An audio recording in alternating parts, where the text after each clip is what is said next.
Bom dia, graça e paz a todos vós. Hoje nós gostaríamos de meditar em alguns atributos revelados do caráter de amor do nosso Deus. Mas antes de começarmos essa meditação, eu quero fazer uma oração. Pai, em nome do Senhor Jesus, nós queremos te agradecer pelas tuas misericórdias que se renovaram nessa manhã sobre a vida de cada um de nós. Queremos te agradecer, ó Pai, pelo seu amor, pelo seu perdão, pela sua palavra e por termos hoje a oportunidade de conhecer um pouquinho mais sobre ti. Todavia, nós reconhecemos que na nossa agitação e incompreensão, todos temos demasiada dificuldade de compreender as coisas do Senhor, o seu caráter, a sua pessoa, a sua obra.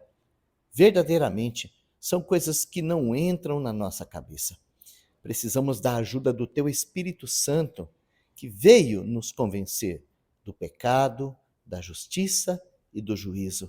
Então, suplicamos que, enquanto este devocional estiver sendo ministrado, seja onde for, que o Senhor, pelo teu Espírito Santo, fale conosco, fale com cada ouvinte, abençoe cada um deles pela ministração da sua palavra. E aonde essa palavra encontrar enfermidade, traga cura. Onde essa palavra encontrar dor, traga restauração.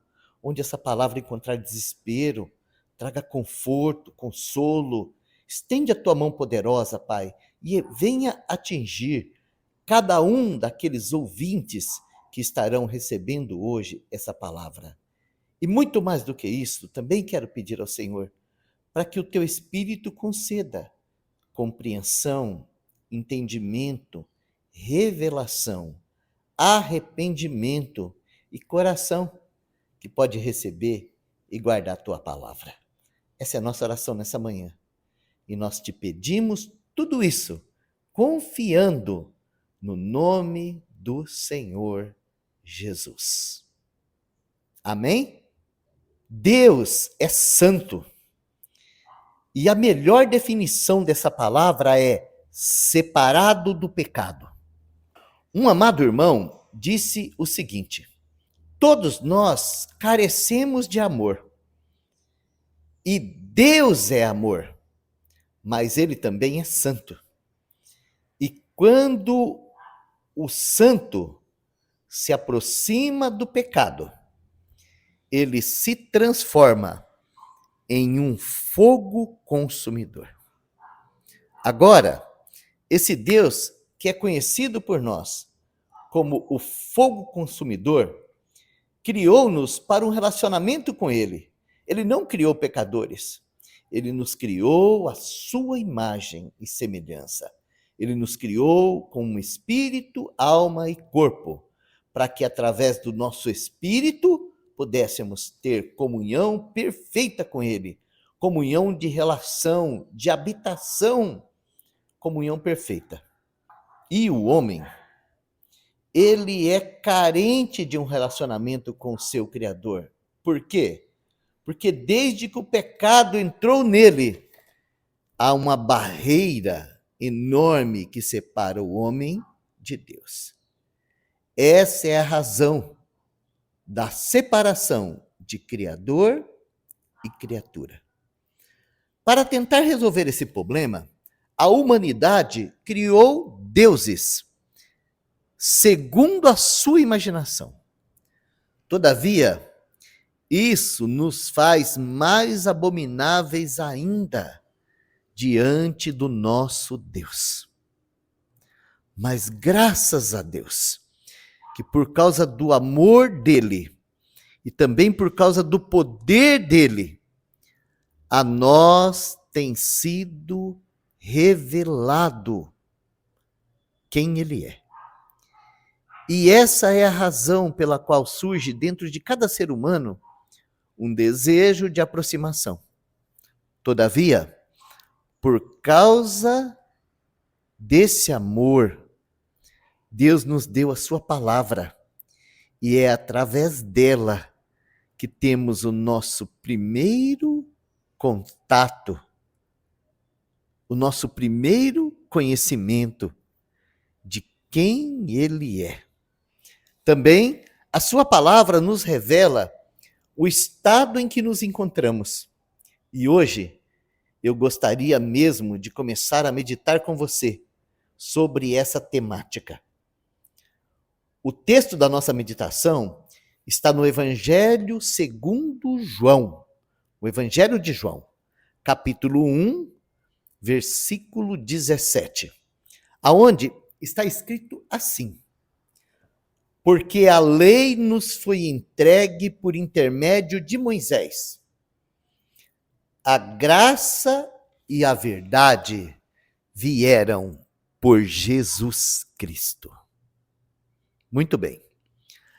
Ao nos depararmos com a revelação da lei, descobrimos o quanto somos todos pecadores, pois os mandamentos de Deus são perfeitos e nós o quebramos um a um o tempo todo.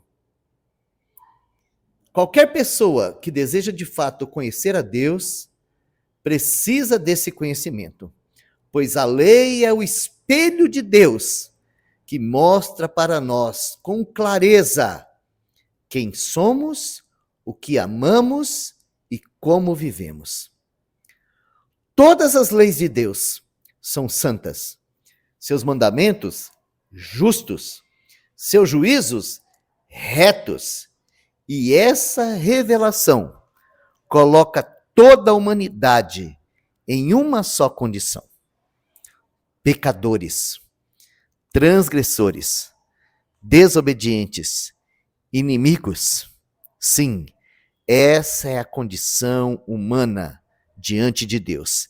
E a lei nos foi dada para isso, para que nós soubéssemos qual é o nosso estado real diante do nosso Criador. Mas o nosso Deus, santo, justo e reto, para demonstrar o seu grande amor para conosco, enviou-nos o seu Filho unigênito. O Verbo se fez carne e habitou entre nós. E agora temos o testemunho de um homem que cumpre toda a lei. Um homem sem pecado.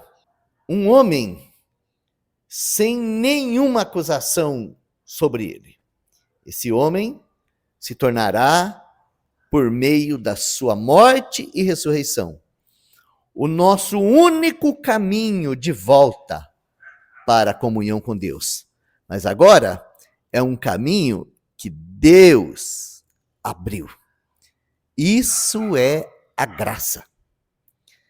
A graça é Deus abrindo um caminho para o pecador ser transformado em um filho dele mesmo.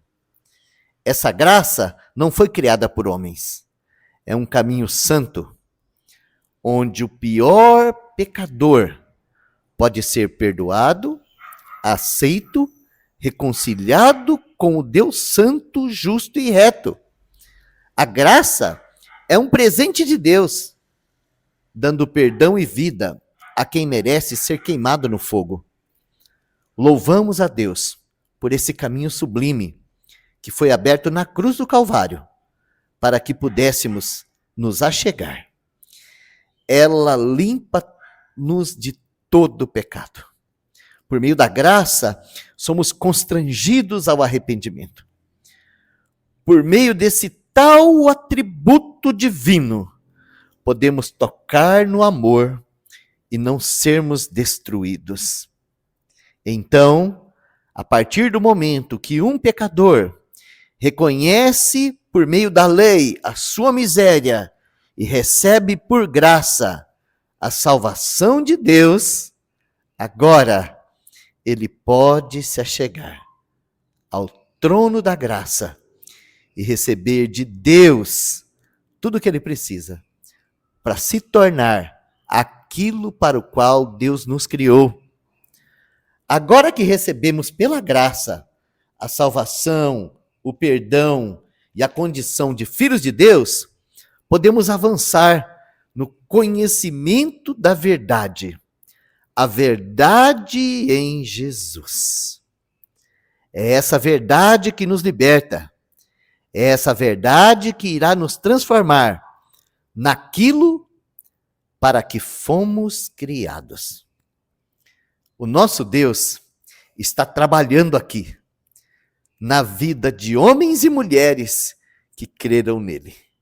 Seu objetivo é formar uma família de filhos amados, uma nova raça de homens e mulheres que se amam, que se unem, que vivem libertos de todos os pecados desse mundo caído, que sejam os luzeiros desse mundo mau, que preparem um caminho onde ele possa ser conhecido no testemunho dos filhos de Deus.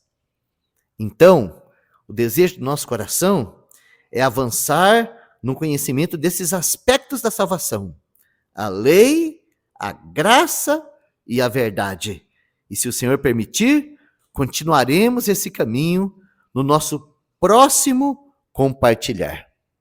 Todavia, hoje eu gostaria de terminar essa meditação convidando você a também fazer uma oração, reconhecendo diante de Deus quem você é, pedindo a Ele sabedoria para que você conheça a palavra de Deus, para que você conheça a lei de Deus e não crie mais uma religião com ela, mas se curve e reconheça que pela lei nenhuma carne será justificável diante de Deus. E busque conhecer também o ministério de Jesus Cristo, a sua graça, a sua verdade, para que você também receba no seu coração essa tão grande salvação e venha fazer parte dessa nova raça, a família de Deus, aqueles que estão em Jesus, sendo transformados pela verdade da palavra. E não se engane com religião nenhuma, porque todas as religiões nasceram no coração pervertido do homem. Jesus não veio aqui abrir mais uma, ele veio dar a sua vida para que por meio dele fôssemos todos alcançados pela sua graça. Lá na cruz, ele morreu a morte que era minha e a morte que era sua. Mas ele ressuscitou e vive naqueles que creram nele. Que Deus te abençoe. Amém?